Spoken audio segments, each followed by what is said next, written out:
পাহাড়ে সশস্ত্র সংগঠনগুলোর হাতে অত্যাধুনিক অস্ত্র, প্রতিবেশী দেশ থেকে আসছে চালান, নিয়ন্ত্রণে আইনশৃঙ্খলা রক্ষাকারী বাহিনী সদা তৎপর।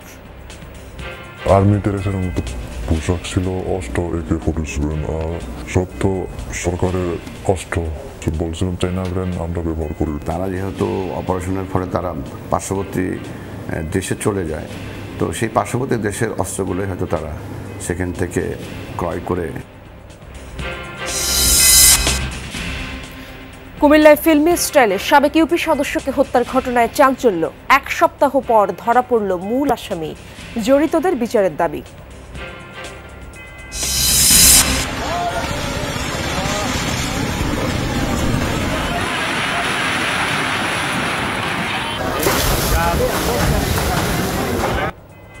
শরীয়তপুরের জাজিরায় আবারও পদ্মার ভয়াবহ ভাঙন, 1 মাসে বিলীন 92 স্থাপনা, ঝুঁকিতে পদ্মা সেতুর কনস্ট্রাকশন ইয়ার্ড।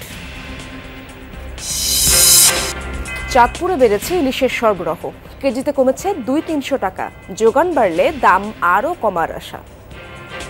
700-800 গ্রাম এই সাইডের মাছগুলা একটু বেশি আসছে, তাই এই মাছের দামগুলো একটু কিছুটা কম যেতেছে। 1 কেজি ওলা মাছ কয়দিন মনে করলেন 2700 বেচে, আজকে 2500।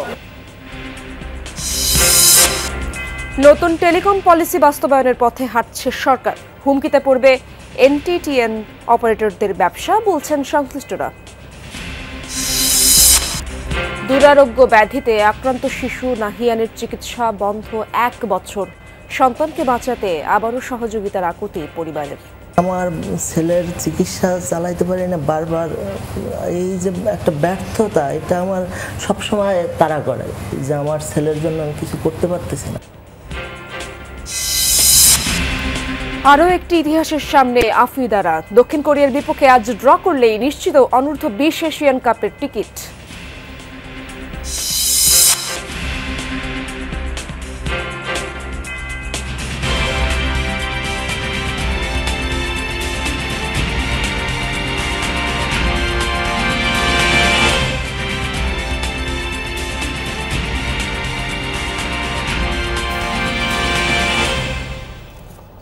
আমন্ত্রণ যমুনা নিউজে, আপনাদের সঙ্গে আছি আমি ইশরাত জাহান। এতক্ষণ শিরোনামগুলো দেখছিলেন। পাহাড়ে আইনশৃঙ্খলা বাহিনীর মাথা ব্যথার কারণ হয়ে উঠেছে সশস্ত্র সংগঠনগুলোর ভারী অস্ত্র ব্যবহার। সহিংসতা, আধিপত্য ও অস্থিরতা সৃষ্টিতে সাবমেশিন গান, AK-47, M3 এবং শক্তিশালী SBBL শটগান সংগ্রহ করছে তারা। গোষ্ঠীগুলোর একজনের সঙ্গে কথা হয় আমাদের সহকর্মী আহমেদ রেজার, বলেন আধিপত্য ও অধিকার রক্ষায় এমন পন্থা বেছে নিচ্ছেন তারা। পার্বত্য চট্টগ্রামের সশস্ত্র গোষ্ঠীর সক্রিয়তা নিয়ে ধারাবাহিকের প্রথমটি থাকছে আজ, ছবি তানভীর মিজানের। নয়নাভিরাম, খাগড়াছড়ি, বান্দরবান, রাঙামাটি জেলার প্রায় 13,000 বর্গ কিলোমিটার নিয়ে পার্বত্য চট্টগ্রাম। সৌন্দর্যের অপরূপ লীলাভূমিতে সশস্ত্র গোষ্ঠীর উৎপাত দীর্ঘদিনের। সহিংসতা, গোলাগুলি, অপহরণ ও চাঁদাবাজির অভিযোগ শোনা যায় নিয়মিত। সশস্ত্র গোষ্ঠীগুলোর মধ্যে পার্বত্য চট্টগ্রাম জনসংহতি সমিতি, United Peoples Democratic Front UPDF ও কুকিচিন ন্যাশনাল ফ্রন্ট KNF উল্লেখযোগ্য। সম্প্রতি যে অস্থিরতা ও সহিংসতা বেড়েছে তার অন্যতম উদাহরণ 2023 সালে KNF-এর পুঁতে রাখা বোমার বিস্ফোরণ ও গোলাগুলিতে 4 সেনা সদস্য সহ 18 জন নিহতের ঘটনা। ওই বছর রাঙামাটিতে সহিংসতায় প্রাণ যায় 4 জনের। এছাড়া খাগড়াছড়িতে আঞ্চলিক সংগঠনগুলোর নিজেদের গোলাগুলি ও সহিংসতায় 6 জনের প্রাণহানি ঘটে। 2024 সালে 89টি গুলি বিনিময়ের ঘটনায় নিহত হন 45 জন। নিরাপত্তা বাহিনীর অভিযানে অস্ত্র উদ্ধারের তালিকায় দেখা যায় লোকাল গান। শিকারের জন্য ব্যবহৃত এই অস্ত্র বানায় ব্রো জনগোষ্ঠীর কারিগর। জানা যায় SBBL শটগান মিজোরাম সীমান্ত দিয়ে পাচার হয়। মাস 6 আগে থানচি সীমান্তে অভিযানে SBBL ও কার্তুজ উদ্ধার করা হয়। .22 SMG 2024 সালের 24 নভেম্বর মিয়ানমার সীমান্ত ঘেঁষা এলাকা থেকে উদ্ধার করা হয় এই লো কোয়ালিটি সাবমেশিন গান। ধারণা করা হয় আরাকান আর্মির কাছ থেকে পাহাড়ি গোষ্ঠীগুলো এই অস্ত্র সংগ্রহ করে। সবশেষ সংগ্রহ আয়রন বাড সমৃদ্ধ আধুনিক AK-47। নতুন ভার্সনের এই অস্ত্র আছে পাহাড়ি গোষ্ঠীর হাতে। আমি একটু দেখাতে চাই যে শুরুর দিকে তারা মূলত যখন একদমই এই সংগঠনগুলো ছিল, তারা এই যে গাদা বন্দুক বলা হয় এগুলো ব্যবহার করত। 2018 সালের পরবর্তী সময় থেকে 19 সাল পর্যন্ত তারা AK-47-এর এই যে অস্ত্রগুলো, এটি আসলে প্রথাগত বা ট্রেডিশনাল অস্ত্র বলা হয়, সেটি ব্যবহার করত। AK-47-এর যে আপডেট ভার্সন সেটি এখন কিন্তু তারা ব্যবহার করছে। এটি হচ্ছে যে AK-47-এর আয়রন বার্ড সমৃদ্ধ। এটির মাধ্যমেও তারা পাহাড়ে বেশ কিছু যে সন্ত্রাসী কার্যক্রম সেটি আসলে চালাচ্ছে তারা। এটা হচ্ছে স্নাইপারের যে কার্তুজ বা বুলেটটা বলা হয়, এবং এটি অত্যাধুনিক। ধারণা করা হচ্ছে যে এখন KNF তাদের কাছে স্নাইপারও অ্যাভেলেবেল থাকতে পারে এই সন্ত্রাসী কার্যক্রম চালানোর জন্য। মূলত তারা ওয়াকি টকিগুলো ব্যবহার করছে। এবং আমি এই মুহূর্তে দেখাতে চাই যে KNF আসলে কি ধরনের পোশাক ব্যবহার করে। এগুলো মূলত ম্যাগজিন বা কার্তুজগুলো বহন করবার জন্য। পোশাকের কথা বলছিলাম, আধুনিক যোগাযোগ মাধ্যম এবং বিশেষ করে আধুনিক মারণাস্ত্র যেগুলো তারা আসলে ব্যবহার করে, সেটি আসলে পাহাড়ি জনপদের কাছে একটি শঙ্কা এবং আতঙ্কের বিষয় হয়ে দাঁড়িয়েছে। বিষয়গুলো নিয়ে কুকি চীনের সদস্য ছিল এমন একজনের সাথে কথা হয় আমাদের। ওরা কি কি অস্ত্র ব্যবহার করতো দেখতেন, আবার কি পোশাক পরতো? এটা আর্মি ড্রেসের মতো পোশাক ছিল, অস্ত্র AK-47, আর সব তো সরকারের অস্ত্র। বলছিলাম চাইনা ব্র্যান্ড আমরা ব্যবহার করি, তারপরে AK, তারপরে রাইফেল, এগুলো আমরা ব্যবহার করি। অস্থির মিয়ানমার সীমান্ত কাজে লাগিয়ে বাড়ছে অস্ত্রের চালান। বান্দরবানের ম্রো গোষ্ঠীর একটি অংশের হাতবদল হয়ে পৌঁছায় বিভিন্ন সশস্ত্র গোষ্ঠীর কাছে। থানচি বড়থলি রুট ব্যবহার করে আরাকান আর্মির কাছ থেকে বেশ কিছু অস্ত্র সংগ্রহ করা হয়েছে বলে জানা যায়। শক্তিমান ব্র্যান্ডের ভারতীয় অস্ত্র আসে মিজোরাম হয়ে রাঙামাটি রুটে এবং মিজোরাম থানচি হয়ে যায় সশস্ত্র গোষ্ঠীর হাতে। গোয়েন্দা সূত্র অনুযায়ী অস্ত্র চালানের প্রধান রুটগুলো হচ্ছে ভারতের মিজোরাম হয়ে বিলাইছড়ি, বড়থলি এবং পরবর্তীতে অস্ত্রগুলো যায় সশস্ত্র গোষ্ঠীর হাতে। একইভাবে মিজোরাম থেকে থানচি হয়েও অস্ত্র আসে বাংলাদেশে। অন্য আরেকটি রুট হল মিজোরাম এবং খাগড়াছড়ি সীমান্ত। এছাড়া মিয়ানমার হয়ে বাংলাদেশের লামায়ও ঢোকে অস্ত্রগুলো।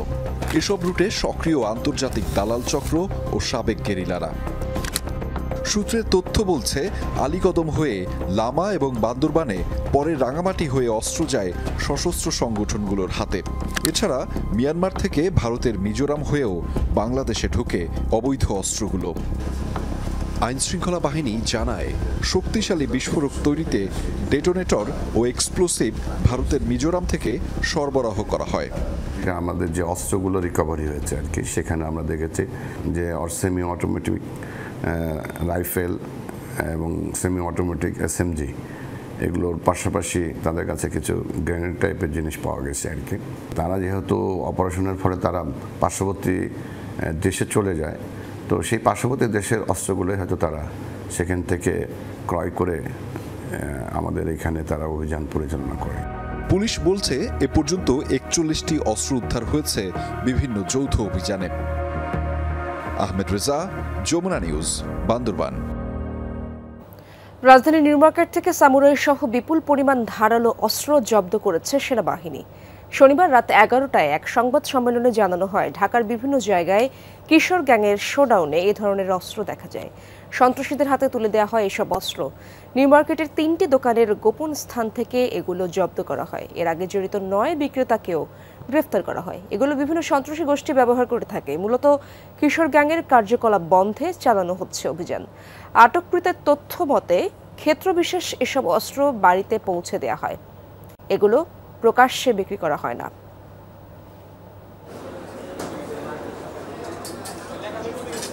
রিসেন্টলি গত 3-4 মাস ধরে এগুলো বিশাল আকারে মজুত করা হয়েছে এবং এগুলো বিভিন্ন সন্ত্রাসীদের হাতে দেখা যাচ্ছে। কাভারে থাকে হচ্ছে আপনার ছোট হাউসহোল্ড নাইফ, বাট ভিতরে থাকে হচ্ছে এই জিনিসগুলো। এগুলো হোম ডেলিভারি বিশেষ করে আপনার সন্ত্রাসীদেরকে দেওয়া হয় এবং যারা কিশোর গ্যাং যারা তাদের কাছে দেওয়া হচ্ছে। কুমিল্লায় ফিল্মি স্টাইলে সাবেক ইউপি সদস্যের হত্যাকাণ্ড ঘিরে তৈরি হয়েছে চাঞ্চল্য। একাধিক সিসি ক্যামেরার ফুটেজ বিশ্লেষণ করে অনুসন্ধান চালিয়েছে যমুনা টিভি। ঘটনার এক সপ্তাহ পর গ্রেফতার হয়েছে মূল আসামি। এলাকায় নিরাপত্তা সহ সংশ্লিষ্টদের ন্যায় বিচারের দাবিতে বিক্ষোভ করেছে স্থানীয়রা। গেল ৩ আগস্ট দুপুরের ঘটনা। একাধিক সিসি ক্যামেরার ফুটেজে দেখা যাচ্ছে নাঙ্গলকোটের ঢালুয়া বাজার দিয়ে একটি সিএনজি অটোরিকশায় আলাউদ্দিনকে তুলে নিয়ে পালিয়ে যাচ্ছে সন্ত্রাসীরা। পেছনে আরও একটি সিএনজি, তাদের পেছনে দুটি মোটরসাইকেল নিয়ে ধাওয়া করছে আলাউদ্দিনের স্বজনরা। নিহতের স্বজনদের দাবি, আইনশৃঙ্খলা বাহিনীর পরিচয়ে বহিরাগতরা ফিল্মি স্টাইলে আলাউদ্দিনকে তুলে নিয়ে হত্যা করেছে। নেতৃত্ব দিয়েছে আলিয়ারা গ্রামের শেখ ফরিদ, নুরুদ্দিন, রিয়াদ ও সজীব। আমরা 30 থেকে 50 ফুট একটু ডিফারেন্স ছিল, কিন্তু যখন আগাই আসতে চাই তারা আমাদেরকে বন্দুক ধরে, তারা পিস্তল দেখায়, পিস্তল দিয়ে আমাদেরকে এই করে, তখন আর আমরা আসতে পারি না। তারা আর্মি পরিচয় বলতেছে যে আলাউদ্দিন মেম্বার দ্বারা তুই কি কোথেকে আসো রে? আমি তো জানা মাস থেকে আসি, তুই আয়, তুই উঠ। কেন উঠবো স্যার? তখন তারে জোরাজোরি করতেছে যে গাড়ি ঢোটানোর জন্য। আলাউদ্দিন মেম্বার উঠতেছে না। আলাউদ্দিন মেম্বার না, আনারা কোনো সেনাবাহিনী না, সেনাবাহিনী এই পোশাকে আসে না। আপনাদের ট্রাউজার পরা, গেঞ্জি পরা, এ ধরনের সেনাবাহিনীতে আমি দেখি না। সেনাবাহিনী তো পোশাক নিয়ে আসে, গাড়ি নিয়ে আসে। স্থানীয়রা জানান, আলিয়ারা গ্রামে সাবেক ইউপি সদস্য আলাউদ্দিন ও শেখ ফরিদের পরিবারের আধিপত্যের লড়াই চলছে দীর্ঘদিন ধরে। গেল 25 জুলাই গরুর ঘাস খাওয়া নিয়ে বাগপিতণ্ডা হয়। এরই জেরে ঘটে হামলা, ভাঙচুর, গোলাগুলি। এ নিয়ে পাল্টাপাল্টি মামলাও চলছে। 5টা বাজে উনি নূর মোহাম্মদ এই ছেলেটারে মারে কিছু রানি হুন্ডা টানি গেলাম, যাই এই ছেলেটারে কোনোরকম আমরা ডাক্তারের কাছে পাঠাইছি। পাঠাবার পরে 1 কোটি ওভার নিচে তাও ক্ষয়ক্ষতি হয়েছে। কার? আলাউদ্দিন মেম্বার গং। হত্যার ঘটনায় গ্রেফতার হয়েছে প্রধান আসামি শেখ ফরিদ। বিচার সহ এলাকার নিরাপত্তা দাবিতে বিক্ষোভ করেছে নিহতের স্বজনরা।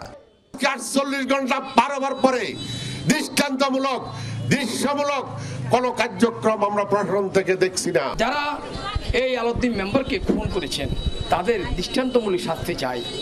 আপনার সাথে আছেন সবাই, এবং 22টি গ্রামের মানুষের নিশ্চয়তা চাই।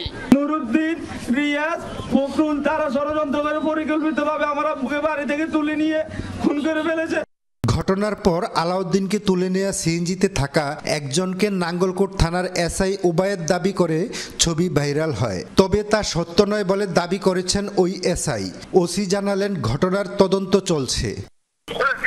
আমার ছবি দেওয়া, আমার পোশাক পরা ছবি আছে, আর সিএনজির ছবি মিলাম, মিলে দেখেন এটা আমি কিনা। আমি ওই যাই না, আর ওই মামলার আসামি বা আইও আমি না। থানায় ছিল? থানায় ছিল না। হ্যাঁ, এটা ওই ফেসবুকে বিভিন্ন কিছু দিয়ে তার নামটা ওদের নাম আশা করে হয়তো সে একটা মামলা তদন্ত করছিল, দিয়ার মামলা। কারো পক্ষ যেতে পারে, কারো পক্ষ নাও যেতে পারে, এরকম হতে পারে। সব আসামিকে ধরতে অভিযান অব্যাহত আছে বলেও জানিয়েছে পুলিশ। খোকন চৌধুরী, যমুনা নিউজ, কুমিল্লা। পদ্মার ভয়াবহ ভাঙন দেখা দিয়েছে শরীয়তপুরের জাজিরায়। টানা 1 মাস ধরে ভাঙছে পাট। এরই মধ্যে বিলীন 92টি স্থাপনা, ঝুঁকিতে 8 শতাধিক স্থাপনা সহ পদ্মা সেতুর কনস্ট্রাকশন ইয়ার্ড। আতঙ্কে ঘরবাড়ি সরিয়ে নিতে শুরু করেছেন অনেকে। ভাঙন রোধে জিও ব্যাগ ও জিও টিউব ডাম্পিং এর কাজ করছে পানি উন্নয়ন বোর্ড।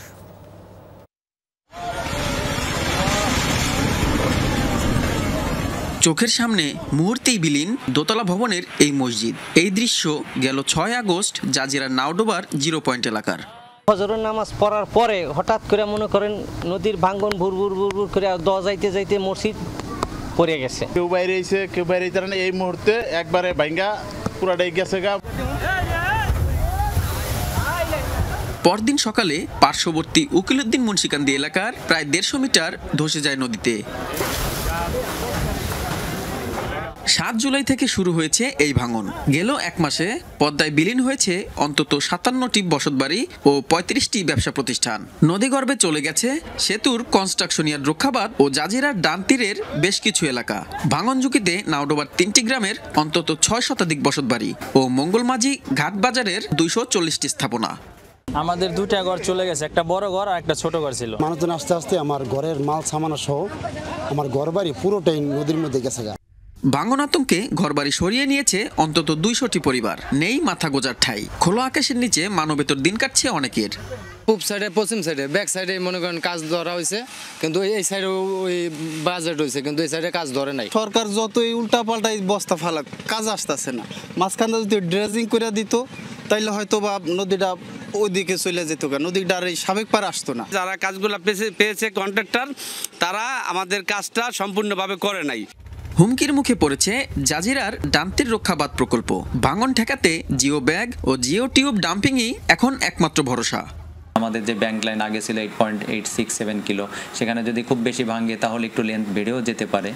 এছাড়া আমার যে ওই প্যাকেজের আগে এবং পরে যে সমস্ত প্যাকেজে আমার ইতিমধ্যে জিও ব্যাগ ডাম্পিং করা হয়েছে, সেই জায়গাটাও একটু হুমকির মধ্যে পড়তে পারে। 2012-13 অর্থ বছরে 110 কোটি টাকা ব্যয়ে পদ্মা সেতু থেকে নাওডোবার 0 পয়েন্ট পর্যন্ত 2 কিলোমিটার কনস্ট্রাকশন ইয়ার্ড বাঁধটি নির্মাণ করে সেতু কর্তৃপক্ষ। 2022 সালের শেষের দিকে বাঁধটি ঝুঁকিপূর্ণ ঘোষণা করে পানি উন্নয়ন board. SM Shakil, Jamuna news, Shariatpur. Chandpur মাছঘাটে বেড়েছে ইলিশের সরবরাহ। গেল 3 দিন গড়ে অন্তত 600 মণ এসেছে এই ঘাটে। ছোট মাছের সরবরাহ বেশি, তবে দাম কমেনি তেমন। ভরা মৌসুম অনুযায়ী ইলিশের সরবরাহ এখনো পর্যাপ্ত নয় বলছেন ব্যবসায়ী নেতারা। দীর্ঘদিন পর ক্রেতা বিক্রেতার হাঁকডাকে মুখর চাঁদপুর মাছঘাট।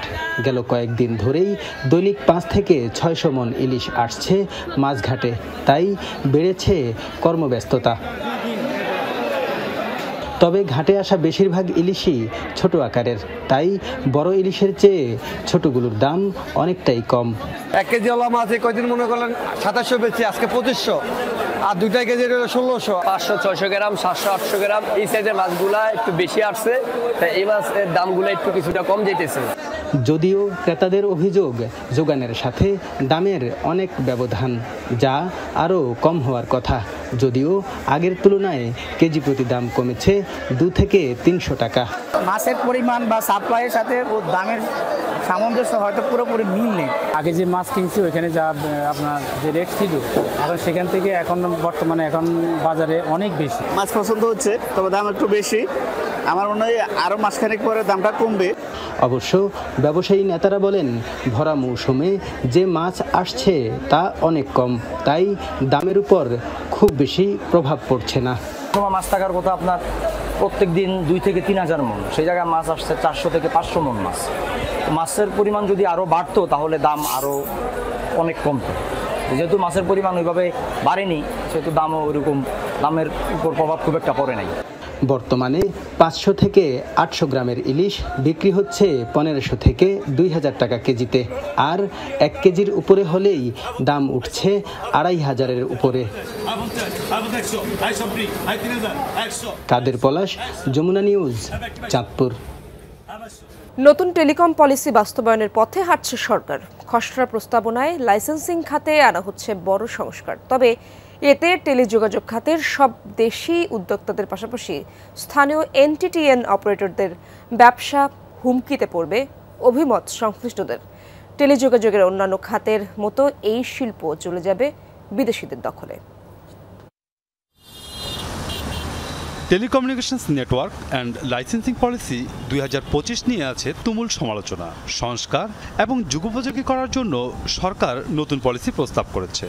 নতুন পলিসি বাস্তবায়ন হলে ঝরে পড়বে 1.5 দশক ধরে গড়ে ওঠা স্থানীয় উদ্যোক্তারা, আর ব্যবসা লুফে নেবে বিদেশিরা। তবে এর মধ্যে সবচেয়ে বড় আশঙ্কা তৈরি হয়েছে অপটিক্যাল ফাইবারের মাধ্যমে দেশ জুড়ে ব্যান্ডউইথ সঞ্চালনের লাইসেন্সপ্রাপ্ত এনটিটিএন সেবা নিয়ে। মোবাইল অপারেটরদের হাতে DWDM যন্ত্রপাতির আমদানি এবং বিভিন্ন পর্যায়ে অ্যাক্টিভ শেয়ারিং এর অনুমোদন দেয়ায় নতুন পলিসিকে পক্ষপাতদুষ্ট বলছেন এ খাতের স্থানীয় বিনিয়োগকারীরা। অ্যাক্টিভ শেয়ারিংটা আসলে অবাধ, ডেফিনেটলি আমাদের পলিসিতেই তো অনেক কোম্পানিকে মেরে ফেলবে। DWDM ইকুইপমেন্ট একটা টেলিকম বিল করলো অথবা একটা ISP বিল করলো, করে সে আরেকজনের সাথে শেয়ার করলো, ওইটা যদি আপনি কম্প্রোমাইজ করে ফেলেন, অ্যাক্টিভ শেয়ারিং সবাইকে দেন, ডেফিনেটলি এটা ওই কনসেপ্টটা থেকে আপনি নিজেই পিছনে চলে আসছেন। নতুন লাইসেন্সিং ব্যবস্থায় এনটিটিএন অপারেটরদের প্রতি বৈষম্যমূলক নীতি গ্রহণ করা হয়নি বলে দাবি করেন প্রধান উপদেষ্টার ডাক ও টেলিযোগাযোগ বিষয়ক বিশেষ সহকারী ফয়েজ আহমেদ তৈয়ব। যারা মধ্যবর্তী লেয়ার লাইসেন্স আছে যেমন এনটিটিএন নতুন লাইসেন্সিং স্টেজে এই ন্যাশনাল ট্রান্সমিশনের জন্য যে লাইসেন্স হোল্ডার তারা দে অলসো ডিজার্ভ টাওয়ার কো কিংবা ডেটা সেন্টার, অর্থাৎ তার ক্ষেত্রটা বেড়ে যাচ্ছে। আবার যারা মোবাইল ইন্ডাস্ট্রিতে কাজ করেন বা অ্যাক্সেস লেয়ারে কাজ করেন তাদেরও সেখানে অনেকগুলো লেয়ার চলে আসবে। সর্বোচ্চ প্রযুক্তি ব্যবহারের মাধ্যমে প্রায় 100% ভূগর্ভস্থ নেটওয়ার্ক সচল রাখা হয় এমন দাবি এনটিটিএন অপারেটরদের।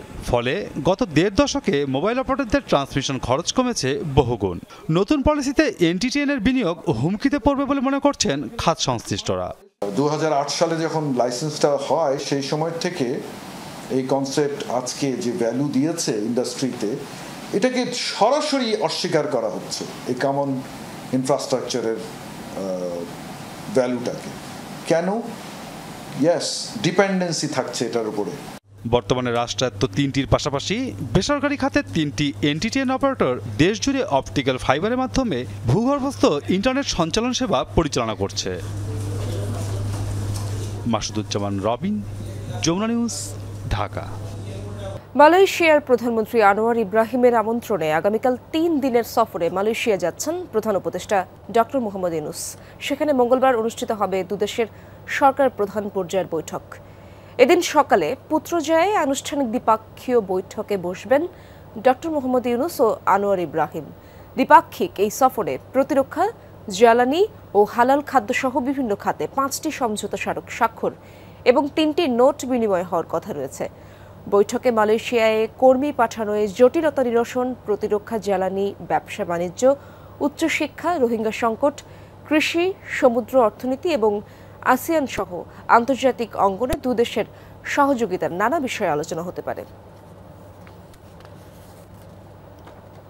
সাতক্ষীরা শ্যামনগর মহাসড়কটি আর আস্ত নেই। 62 কিলোমিটারই ভাঙাচোরা, গর্ত, খানাখন্দে এখন বৃষ্টির পানি। এতে ভোগান্তি চরমে। জোড়াতালি দিয়ে চলাচল স্বাভাবিক রাখার চেষ্টা করছে সড়ক বিভাগ। তারা বলছে বৃষ্টির মৌসুম শেষে শুরু হবে সংস্কার কাজ। সাতক্ষীরা থেকে শ্যামনগর হয়ে ভেটখালি পর্যন্ত 62 কিলোমিটার এলাকা। মহাসড়কের প্রায় পুরোটাই বেহাল। খানাখন্দে জমে আছে বৃষ্টির পানি।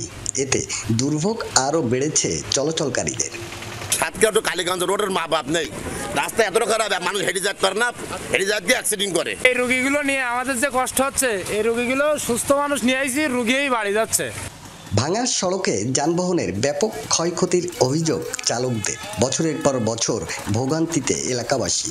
বৃষ্টিতে তো গত যখন পড়ছে ভিজি ফিনি দেখেন একদম কি অবস্থা হয়ে গেছে। পানি আসতেছে আর কি জাগিতে হঠাৎ সুইচ গেছে গা, মানে যে রাস্তা, হ্যাঁ লাইনের সুইচ গেছে গা, এখন স্টার্ট আর হইতেছে না, মানে লাইনের কোনো বাতি চলতেছে না। উপকূলীয় শ্যামনগর, কালীগঞ্জ ও দেবাটা থেকে সাতক্ষীরা সদরের সঙ্গে যোগাযোগের প্রধান সড়ক এটি। দৈনিক চলাচল লাখো মানুষের। সড়ক ও জনপথ কর্তৃপক্ষ বলছে গেল 25 বছর কোনো উন্নয়ন কাজ হয়নি এই সড়কে। সড়কটি পৌঁছেছে সরাসরি সুন্দরবন উপকূলে। জোড়াতালি দিয়ে চলাচল সচল রাখার চেষ্টা করছে সড়ক কর্তৃপক্ষ। এই একটাই রাস্তা, যে রাস্তাটা ডাইরেক্ট খুলনা থেকে সাতক্ষীরা সুন্দরবন পর্যন্ত যায়, কিন্তু এই রাস্তাটা বেহাল দশার কারণে পর্যটক এইখানে কোনো আসেই না। রাস্তায় পিচ উঠাই ইট দিচ্ছে, এখন ইট উঠাই আবার খাওয়া দিচ্ছে, রোলারও করতেছে না। পতিত আওয়ামী লীগ সরকারের উন্নয়ন ছিল গোপালগঞ্জ কেন্দ্রিক। সাতক্ষীরা সফরে আসলে সড়কে দুর্ভোগ প্রশ্নে এমন অভিযোগ তোলেন উপদেষ্টা আসিফ মাহমুদ সজীব ভুইয়া। রাস্তা মেরামতে স্থায়ী পদক্ষেপ নেয়ার আশ্বাস দেন তিনি। গোপালগঞ্জ উন্নত হয়েছে, কিন্তু তার আশেপাশেই জেলাগুলোর অবস্থা খারাপ। তবে আমি অবশ্যই মহাসড়ক ও পরিবহন বিভাগ, যেটাতে আমাদের মাননীয় উপদেষ্টা ফজল কবির খান স্যার আছেন, ওনার সাথে এই বিষয়ে আমি কথা বলবো। বৃষ্টির মৌসুম শেষ হলেই সড়কের মেরামত কাজ শুরু হবে বলে জানিয়েছেন সড়ক বিভাগের প্রকৌশলী। 6টা প্যাকেজে দরপত্র আহ্বান করা হয়েছিল। আসার কথা হচ্ছে 5টা প্যাকেজ ইতিমধ্যেই অনুমোদন হয়ে গেছে এবং ঠিকাদাররাও অনেকে চলে আসছেন এবং ওনারা স্ট্যাকে নিয়েছেন এবং মালামাল আনার জন্য প্রস্তুতি নিচ্ছেন। কর্তৃপক্ষ বলছে জেলায় সড়ক বিভাগের আওতায় থাকা 290 কিলোমিটার সড়ক কম বেশি ক্ষতিগ্রস্ত। আকরামুল ইসলাম, যমুনা নিউজ, সাতক্ষীরা। 1 বছর ধরে বন্ধ চিকিৎসা। সেরিব্রাল পালসির দীর্ঘমেয়াদী ও ব্যয়বহুল চিকিৎসা হওয়ায় নিঃস্ব শিশু নাহিয়ানের পরিবার। তাই আদরের সন্তানকে বাঁচাতে সাহায্যের জন্য আবারও আকুতি জানিয়েছেন শিশু নাহিয়ানের বাবা। বলছেন সরকার ও বিত্তবানরা এগিয়ে আসলেই হাসি ফুটবে তার সন্তানের মুখে। লুৎফর রহমানের ক্যামেরায় আরও জানাচ্ছেন সহকর্মী ফয়সাল মাহমুদ।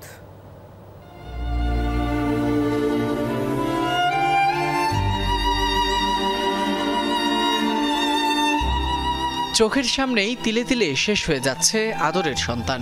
টাকার অভাবে এখন বন্ধ চিকিৎসা। বাবা হয়েও কিছু করতে না পারায় এমন আর্তনাদ নাইম তখলিলের। পায়ে হাত দিয়ে বলি, বাবা তুই আমার মাফ করে দিস, কারণ আমি চিকিৎসা চালাইতে পারি না, এটা আমি বলি মাঝে। মিরপুরের বাসিন্দা এই পিতার 7 বছর বয়সী সন্তান তাবিথ আল নাহিয়ান। জন্মের 3 বছরের মাথায় জানা যায় নাহিয়ান সেরিব্রাল পালসি রোগে আক্রান্ত। সবকিছু শুনতে বলতে পারলেও অন্য শিশুদের মতো হাঁটাচলা করতে পারেন না। আমি আমার ছেলের চিকিৎসা চালাইতে পারি না, বারবার এই যে একটা ব্যর্থতা, এটা আমার সবসময় তাড়া করে যে আমার ছেলের জন্য আমি কিছু করতে পারতেছি না, হাঁটতে পারি না। এই যে কথাটা বলে হাঁটতে পারি না, এই কথাটা শুনলে আমি ভিতরটা ফেটে যায় যে আমার ছেলেটা কেন হাঁটতে পারবে না। সন্তানের হাঁটা চলার আবদারে পার্কে নিয়ে যেতে পারলেও অর্থাভাবে করাতে পারছেন না চিকিৎসা। প্রতি মাসে প্রয়োজন 30,000 টাকা। স্বল্প আয়ের বাবার নেই সেই সক্ষমতা, তাই অর্থাভাবে 1 বছর ধরে হচ্ছে না নাহিয়ানের চিকিৎসা। প্রয়োজনীয় ওষুধ ও থেরাপি দিতে না পারায় আরও খারাপের দিকে যাচ্ছে ছোট্ট নাহিয়ানের শারীরিক অবস্থা। এখন হচ্ছে থেরাপি বন্ধ, সাথে ওষুধও বন্ধ। ইন্ডিয়ার যে ওষুধগুলো ছিল ওই ওষুধগুলো ওর খাওয়ানোর পরে আল্লাহর রহমতে অনেক ভালো ছিল। এখন হয়েছে ইদানিংকালে ও অজ্ঞান হয়ে যায়, একদম সেন্সলেস হয়ে যায়, ব্ল্যাক আউট। বাবা তুমি কি হাঁটতে চাও? ছোট্ট এই অসুস্থ নাহিয়ানকে নিয়ে গত 2 বছর আগে প্রতিবেদন প্রচার করে যমুনা টেলিভিশন। সেই প্রতিবেদনের প্রেক্ষিতে বেশ কয়েকজন বিত্তবান সাহায্যের হাত বাড়ান নাহিয়ানের দিকে। তবে বেশ কয়েক মাস যাওয়ার পরেই সেই সাহায্য বন্ধ হয়ে যায়। ফলে পুরোপুরি চিকিৎসা বন্ধ হয়ে যায় নাহিয়ানের। তাই নতুন করে আবারও শঙ্কা জাগছে নাহিয়ানের সুস্থ হওয়া নিয়ে, সুচিকিৎসা নিয়ে। বেশ কয়েকজনের সহযোগিতায় কয়েকবার প্রতিবেশী দেশে নিয়ে চিকিৎসা করানো হয় নাহিয়ানের। এতে অনেকটা উন্নতি হয় তার, কিন্তু সহযোগিতা বন্ধ হয়ে যাওয়ায় গত 1 বছরে আর দেশের বাইরে নেওয়া হয়নি। চিকিৎসার জন্য নেওয়া ভারতীয় ভিসার মেয়াদ শেষের দিকে হলেও টাকার অভাবে যাত্রা প্রায় অনিশ্চিত।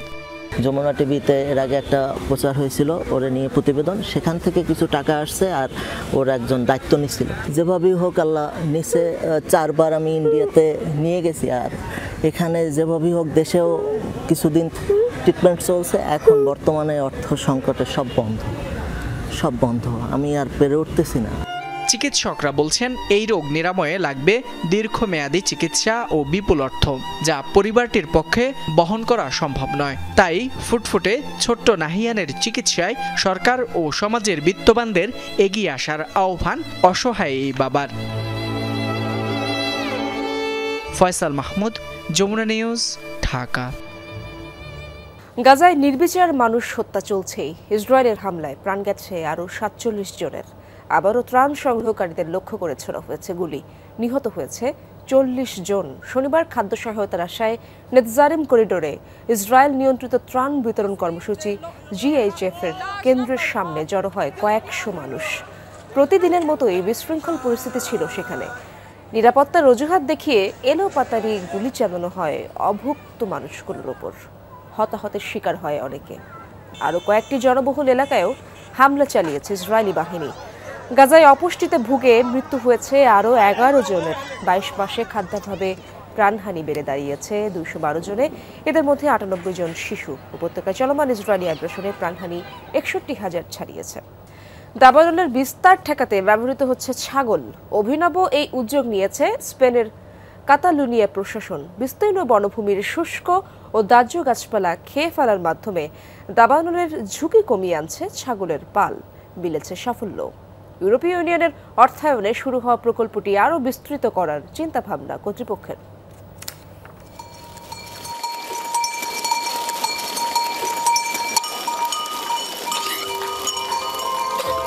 স্পেনের কাতালোনিয়া সড়কে চড়ে বেড়াচ্ছে শত শত ছাগল।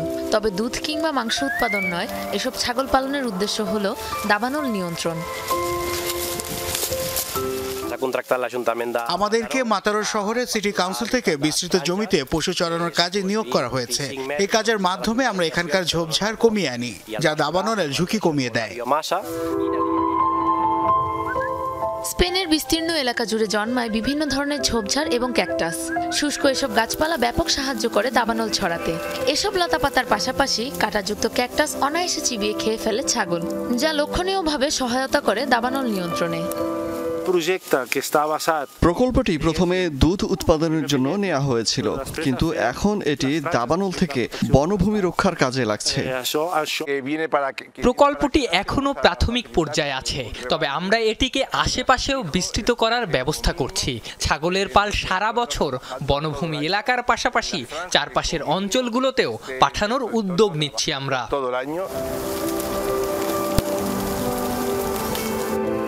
গেল কয়েক বছর ধরে স্পেন সহ ইউরোপের বিভিন্ন অঞ্চলে বেড়েছে দাবানল, যার ফলে এ ধরনের উদ্যোগ নিতে উৎসাহী হয়েছে কর্তৃপক্ষ।